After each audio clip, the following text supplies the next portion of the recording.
পরবর্তীতে আমরা ওনার জামিন চেয়েছি এই কারণে যে এই ঘটনার সাথে সম্পৃক্ত নাই, যে এই মামলায় 11 নম্বর এজাহারভুক্ত আসামি, এই মামলার যে বাদী, সে হলফ করে বলেছে যে এই মামলায় তার এই তৌহিদ আফ্রিদি এবং তার বাবা নাসির উদ্দিন সাথী এই মামলায় সম্পৃক্ত না, ভুলবশত কারণে তাদের নাম উঠেছে, সেখানে তারা অব্যাহতি পেলে, মামলা থেকে খালাস পেলে বাদীর কোনো আপত্তি নেই, হলফ করে বলেছে বিজ্ঞ আদালতে।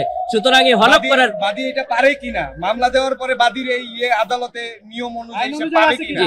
দেখেন, বাদী যেহেতু মামলায় সে হলফ করে যে কোনো মুহূর্তে করতে পারে এবং বিজ্ঞ আদালতে সেটা দিতে পারে, তার আইনগত ক্ষমতা আছে এবং সেজন্যই সে হলফ করে বিজ্ঞ আদালতে স্টেটমেন্ট দিয়েছেন যে আজকে যে মাই টিভির চেয়ারম্যান নাসির উদ্দিন সাথী এবং তার ছেলে তৌহিদ আফ্রিদি এই ঘটনার সাথে সম্পৃক্ত না, কোনো না কোনো কারণে ভুলবশত এই মামলায় তারা সম্পৃক্ত হয়েছেন। তার পরবর্তীতে এই মামলা টিকতেই পারে না, কিন্তু আমরা বিজ্ঞ আদালতে সেই সাবমিশনগুলো বলেছি।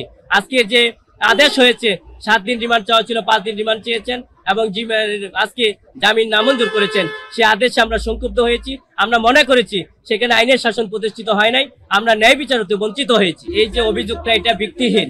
বাদী নিজে সশরীরে হলফনামা করেছেন এবং বাদী নিজেই করে উপস্থিত ছিলেন এবং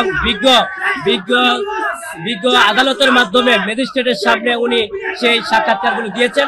সুতরাং এই যে অভিযোগটা, এই অভিযোগটা সম্পূর্ণ ভিত্তিহীন এবং উদ্দেশ্য প্রণোদিতভাবে করা হয়েছে। সম্পূর্ণভাবে বাদী স্বেচ্ছায় এই বক্তব্যগুলো দিয়েছেন, হলফনামা দিয়েছেন এবং তার স্টেটমেন্টগুলো দিয়েছেন বিজ্ঞ আদালতে। সুতরাং এখানে ভুল বোঝাবুঝির কোনো অবকাশ নেই এবং বলা যাবে না যে এটা বাদী দিয়েছে না, এটা বলা যাবে না। এই অভিযোগটা সম্পূর্ণ ভিত্তিহীন।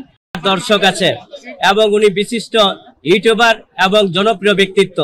আজকে ওনাকে যাত্রাবাড়ি থানার একটা মামলায় গ্রেপ্তার করে 7 দিন রিমান্ড চাওয়া হয়েছে। আমরা বিজ্ঞ আদালতে রিমান্ড বাতিল সহ আমরা জামিন চেয়েছি।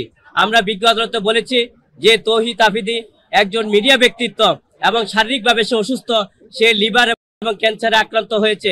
মহামান্য হাইকোর্ট ডিভিশনের আপনি ডিভিশনের সুস্পষ্ট আছে, যদি কোনো ব্যক্তি অসুস্থ হয়, মহিলা হয়, প্রতিবন্ধী হয় এবং তাহলে তার রিমান্ড দেওয়া যাবে না এবং তার যে অসুস্থতার সমস্ত কাগজপত্র আমরা ফিরিস্তাকে বিজ্ঞান